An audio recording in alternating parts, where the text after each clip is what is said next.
Gente, vocês não sabem o que eu descobri. O Nanda tá incompleto. Fala enfermagem, tudo bom com vocês? Eu me chamo Fábio, sou enfermeiro, especialista em pediatria e neonatologia, docente de enfermagem e você está no canal Enfermagem Total. Seja muito bem-vindo ou bem-vinda. E nesse vídeo aqui, como eu falei para vocês na introdução, o Nanda está incompleto, né? Como assim, Fábio? Primeiro, Nanda é o livro que a gente utiliza aqui para fazer diagnósticos de enfermagem, tá aqui, o diagnóstico de enfermagem da Nanda International, e ele está incompleto, né? Que história é essa? Calma que eu vou te explicar tudo isso aqui na sequência. Esse vídeo aqui está sendo baseado por essa mensagem da Evanildes Aves, né, que postou um comentário aqui no nosso vídeo aqui do YouTube com a seguinte frase, né? Quando no livro não tem a característica definidora, o que eu faço? Eu vou te explicar isso, pode ser que alguém já tenha essa dúvida. Abriu o diagnóstico, né? Eu tô falando para vocês ali, falei nesse vídeo aqui, né, como utilizar o Nanda, falo sobre, pô, você procura as características definidoras no livro e escolhe em cima disso, legal. E quando não tem a característica definidora, o que eu faço? O livro tá incompleto? Vou te explicar tudo aqui nesse vídeo. Só antes, rapidinho, eu vou pedir para você já deixar o like aqui nesse vídeo e compartilhar ele com mais pessoas, que pode ser que tenha alguém aí do seu grupo de amigos, pessoal da faculdade, pessoal lá do hospital, que também queira saber sobre isso. Bom, para responder essa pergunta da Evanildes, eu vou explicar para vocês os tipos de diagnósticos de enfermagem que a Nanda traz para a gente. Tá? Eu vou colocar aqui na nossa tela agora uma tabelinha onde vai aparecer exatamente as páginas que eu vou ler aqui com vocês da Nanda. Nessa parte aqui, ó, na página 54, a Nanda traz para a gente aqui que um diagnóstico de enfermagem ele pode ser um diagnóstico de foco no problema, ou seja, né, o que é um diagnóstico de foco no problema, né? Também conhecido antigamente era muito chamado de diagnóstico real, né? Ele é um julgamento clínico a respeito de uma resposta humana indesejável a uma condição de saúde, processo de vida, indivíduo, cuidador, família, grupo ou comunidade. Ou seja, é um diagnóstico de enfermagem frente a um problema que realmente está acontecendo ao paciente. Então, o paciente está sofrendo algum problema, né? Seja, sei lá, dor, pensa que é dor. Então, o paciente está sentindo dor e a gente está analisando a resposta que essa pessoa está dando para a gente frente à dor. Então, isso é um diagnóstico de enfermagem com foco no problema. Outro tipo de diagnóstico aqui que traz para a gente é o diagnóstico de risco, que é um julgamento clínico a respeito da suscetibilidade de um indivíduo, cuidador, família, grupo ou comunidade, ao desenvolvimento de uma resposta humana indesejável a condições de saúde. Ou seja, às vezes o cara não está com dor ainda, mas você está vendo que a grade está abaixando gradualmente e o braço dele está no meio. Ou seja, se abaixar totalmente, vai prensar o braço e vai trazer dor. Então, o paciente não tem dor, mas ele tem o risco de. Né? Então, é um diagnóstico de risco. Já o terceiro tipo de diagnóstico é um diagnóstico de promoção de saúde, ou seja, um julgamento clínico a respeito da motivação e desejo de aumentar o bem-estar e concretizar o potencial humano de saúde. Caramba, forte, né? Bonitas essas palavras. Mas o que isso está querendo dizer para a gente? É um tipo de diagnóstico que tá tudo bem, mas dá para melhorar, ou dá para ficar do jeito que tá. Se tá bom, fica bom, ou se tá ok, dá para ficar perfeito. Então dá para melhorar. Tá tudo bem, mas dá para melhorar alguma coisa. Então esses são os três tipos de diagnósticos de enfermagem, tá bom? E cada um desses diagnósticos, eles têm uma característica. Na hora que a gente abre aqui de fato no livro, por exemplo, aqui, ó, troca de gases prejudicada, esse é um diagnóstico que ele tem uma característica. Né? Então ele tem, por exemplo, características definidoras, ele vai ter fatores relacionados, ele vai ter fatores de risco, ele também vai ter condições associadas. Legal, então é aquele diagnóstico que cabe perfeitamente nessa aula que eu trouxe para vocês aqui, né? Que foi inclusive onde a Evanildes fez o comentário dela.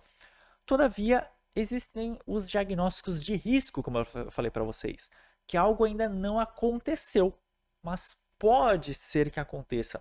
E esse tipo de diagnóstico ele não tem característica definidora, que é justamente o que a Evanildes fez, né?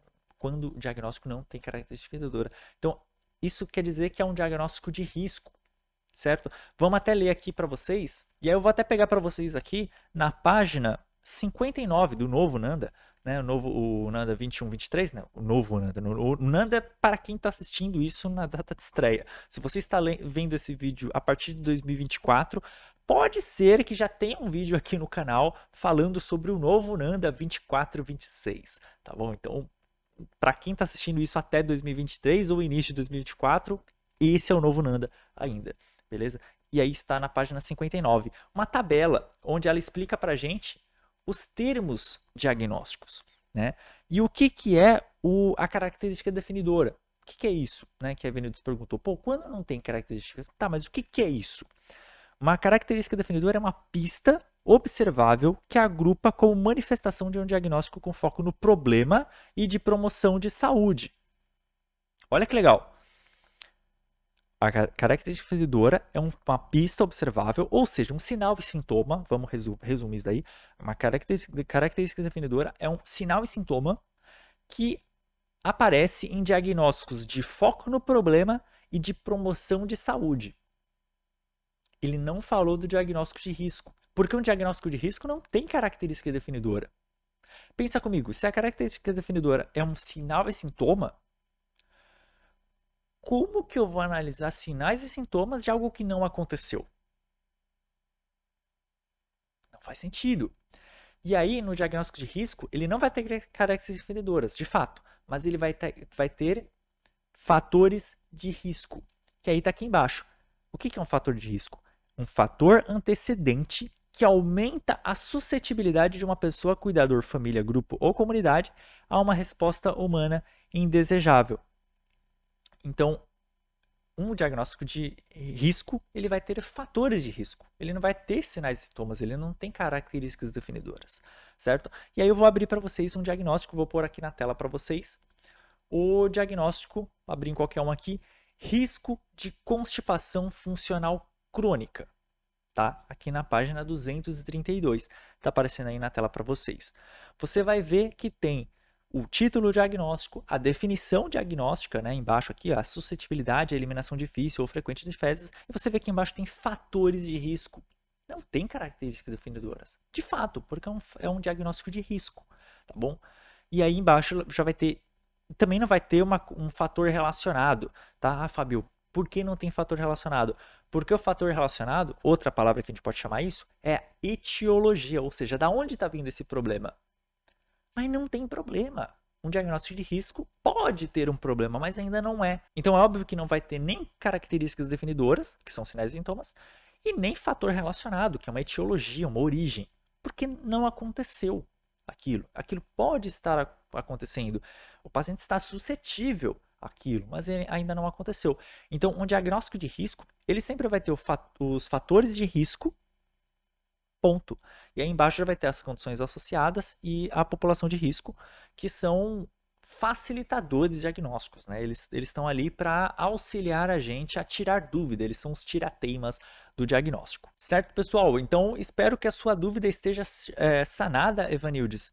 E eu folhei o Nanda, tá? Alguém pode me dar um tapa na cara, que eu sempre falo, né, que acompanha nas minhas lives, eu falo que se você falar para mim que você tá folheando o Nanda, você vai receber um tapa na sua cara, e eu folhei o Nanda, então vocês podem mentalmente aí dar um tapa na minha cara. Agora, eu folhei o Nanda diagnóstico por diagnóstico e procurei, eu falei, será que tem algum diagnóstico que não tem características definidoras? Será que eu nunca prestei atenção nisso? E não tem. Né? Todos diagnósticos reais ou de promoção de saúde, eles têm características definidoras e fatores relacionados. E os diagnósticos de risco, eles têm fatores de risco, mas todos têm esse item obrigatório, tá bom? Tá certinho, tá bonitinho, o Nanda não está errado, como eu disse para vocês aí na introdução desse vídeo. Certo, pessoal? Espero que vocês tenham gostado desse vídeo. Claro que ele é um vídeo um pouco complexo, né? Para quem chegou de sopetão, não entende direito o que é Nanda, né? Eu sei que vai ser um vídeo que inclusive vai ter pouca visualização, infelizmente, mas é um assunto extremamente importante. Inclusive eu te peço, né, ou te indico, toca aqui nessa playlist, nesse card que está aparecendo aqui em cima, é uma playlist com todos os vídeos de SAI, de processo de enfermagem que eu tenho aqui no canal, que é a matéria que eu leciono principalmente, dou palestras sobre essa temática, estudo, né, faço pesquisa sobre isso, e gostaria muito que você assistisse na sequência esses vídeos, né, ou procura os temas que mais te interessam, porque eu tenho certeza que esse vídeo aqui vai fazer muito mais sentido se você tiver toda aquela base que já está nesse nessa playlist, né, nesses vídeos que já estão aqui no canal. E caso você queira otimizar ainda mais os seus estudos em enfermagem, eu indico que você clique nesse botão aqui embaixo, esse botão azul chamado Vire Membro ou Virar Membro, porque os membros aqui do canal, né, a enfermagem que domina plantão, eles recebem benefícios exclusivos. A gente sempre tem 1 ou 2 lives por mês aqui no canal Enfermagem Total, né, uma aula ao vivo e aberta para todo mundo pode assistir, só que os membros, eles recebem os slides de forma antecipada, então antes da live eu sempre envio uma pasta onde vai estar o documento para você baixar, imprimir, né, assistir a live já fazendo anotações ali nos slides que eu vou estar utilizando ao decorrer da live. Você também vai receber um plano de estudos por live, se essa live tiver um caso clínico, algo um pouco mais complexa, você vai receber um plano de estudos onde você pode já na sua casa se preparar para a aula, então já treinar, fazer diagnóstico de enfermagem, treinar NOC, treinar NIC, aí na sua casa, assim, né, antes da live, para chegar na live já calibrado, certo? E além disso, as lives na íntegra, do início ao fim, só ficam salvas aqui no canal para quem é membro, né? Para quem não é membro, pode assistir tranquilamente a live, mas no momento que ela está acontecendo. Terminou a live, ela fica salva apenas para os membros do canal. Então, por apenas R$ 7,99 por mês, você já me ajuda pra caramba e se ajuda, eu tenho certeza que seus estudos, vão dar aquela decolada, principalmente no quesito sistematização, processo de enfermagem, que é onde eu trago a maior quantidade de conteúdos aqui nessas lives. Beleza, pessoal? Então te vejo na nossa próxima aula aqui no canal Enfermagem Total, na próxima semana. Até lá. Tchau, tchau.